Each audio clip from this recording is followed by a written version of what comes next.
Welcome to the Real News Network. I'm Paul Jay in Baltimore, and welcome to this week's edition of the Bennis Report with Phyllis Bennis, who now joins us from Washington, D.C. Phyllis is a fellow and the director of the New Internationalism Project at the Institute for Policy Studies in Washington, author of many books, including Before and After U.S. Foreign Policy and the War on Terrorism and Understanding the Palestinian-Israeli Conflict, a primer. Thanks for joining us, Phyllis. Great to be with you, Paul. So 2013, what are one or two of the things you're going to be looking for? This is coming on to the second anniversary now of the Arab Spring. And I'm one of maybe only a few left that are still calling it a spring, because I think that despite the horrors that are right now facing people, especially in Syria, I think that what we're seeing across the Middle East, throughout the Arab world, has been just incredible rising of peoples claiming their citizenship in a way that they just had never done for the last 40 or 50 years. And that's still going on. It's going to take a very long time. None of it's going to be easy. We're seeing, 5 steps back for every 1 step forward. But still, I think there's new developments that are important.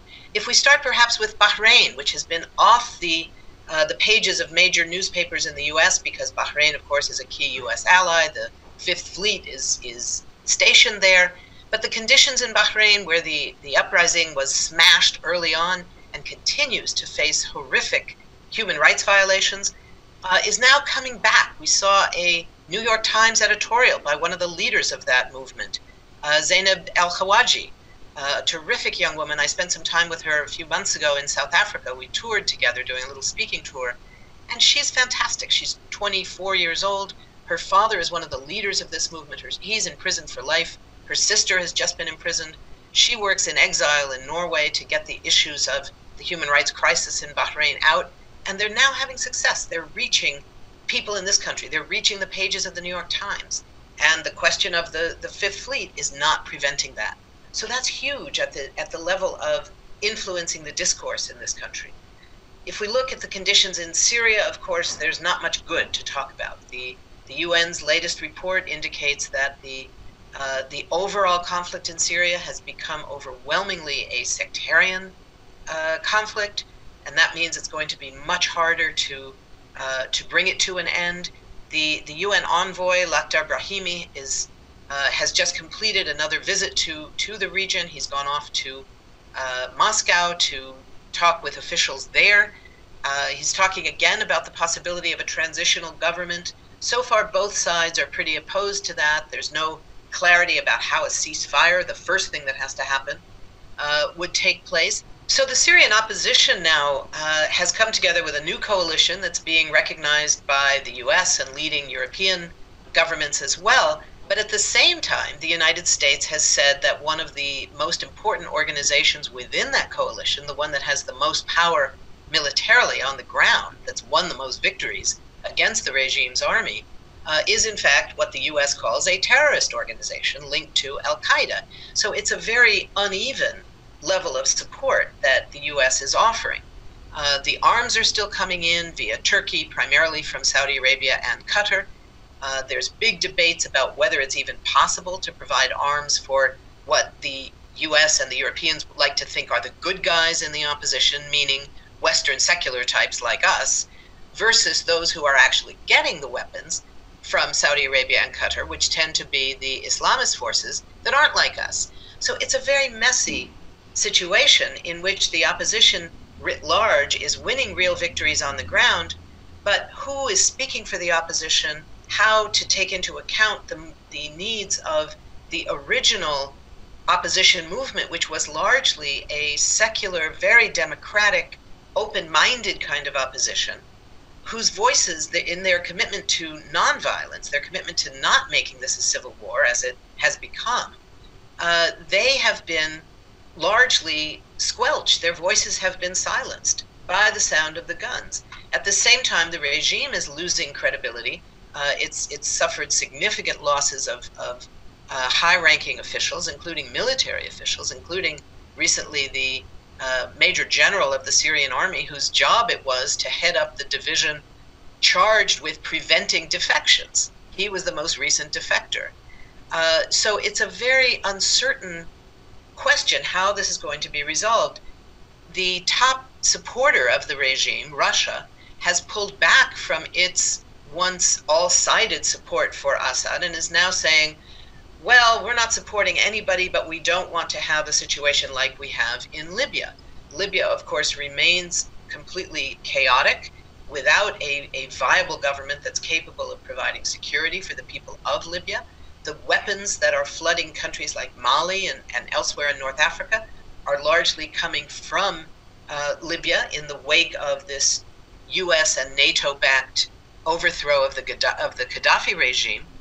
And in Syria, it's becoming more and more sectarian, with even those generals that are defecting tend to not be the Alawites generals that are the most closely tied to Assad's inner circle.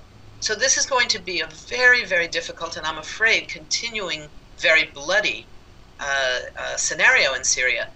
But the one thing that I think the optimism has to come back when we look at Egypt, even though there's been this horrific political debate going on over the Egyptian constitution and some significant losses for the secular and democratic components of the opposition forces, with the consolidation of power by President Morsi and the Muslim Brotherhood that backs him, I still think that what we're seeing in Egypt is a very exciting moment that over the long and even medium term is going to transform that country into a place where people claim their rights as citizens of their country and not subjects of a US-backed dictatorship as they were for so many years. I don't exactly know how that's going to play out. I think that the elections that are going to come for the lower house of parliament are likely to once again lead to a Islamist-dominated parliament. But I think that the secular opposition, the Christian opposition, the Muslim opposition who just doesn't want as big a role for religion in the government, all of those opposition forces are beginning to cohere much more than they were before. They were really very diverse and divergent before. They're coming together, and I think they're showing themselves to be an important player in society. And Morsi has to recognize that despite the fact that in both days of the election or the referendum over the Constitution, despite the fact that he won, his Constitution won by a fairly narrow margin. It was 52 one day and about 60% the next. But on both days, there was less than a third of the potential voters, less than a third of the eligible voters actually participated. So if you do the math, it ends up that only about 15% of eligible voters supported the Constitution. And that's not very many. When you look at the Palestinian-Israeli situation, there's some things happening there which are kind of new in a way.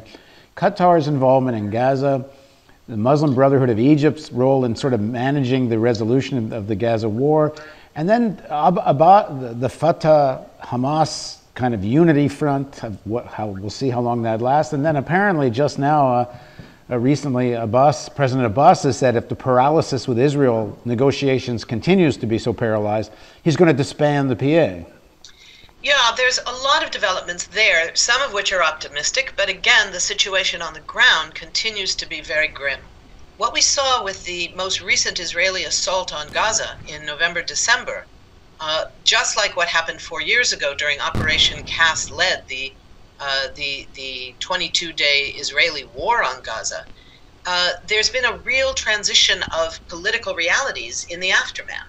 So it isn't only about public awareness of the brutality of the Israeli occupation, what the assault on Gaza meant in terms of the killing of civilians, particularly the killing of children, but as well on the political front, that's where you saw the new reality of the post-Arab Spring governments moving towards Palestine in a way that they never did before. So even while the Israeli assault was underway, you had, I think the total was somewhere like 14 or 15 Arab foreign ministers visiting not the Israelis to make sure that the U.S. saw they were on the Israeli side, and not even going to the West Bank where the Israeli assault was not happening, but going right to Gaza under the bombs.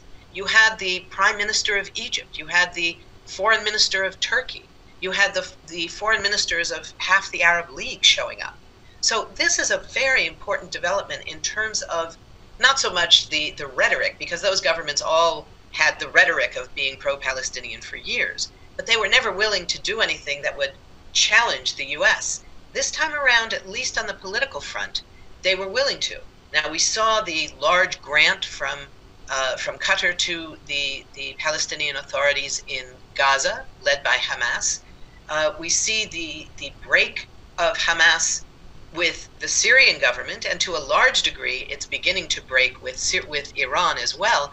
And the result of that is that right now, the key allies of Hamas in the region are not Syria and Iran, the key enemies of the United States, but they are Turkey and Qatar and Saudi Arabia, arguably among the most important allies of the U.S. in the region. So it's a very different scenario that we're working with. And then you have Egypt, where the Egyptian shift means, and again here in terms of relations with Hamas, Egypt's role, as well as perhaps even more than Turkey and Qatar, becomes critical because Egypt has emerged as the interlocutor between Israel and Hamas on the one hand. After all of Israel's claims we'll never talk to Hamas, they're talking to them through the Egyptians, as the interlocutor between Hamas and Fatah, bringing the possibility of a Palestinian unity process more likely to be something that could happen sooner. And at the end of the day, you have the possibility that with an opening of the Gaza crossing into Egypt, at least a possibility for the people of Gaza to breathe.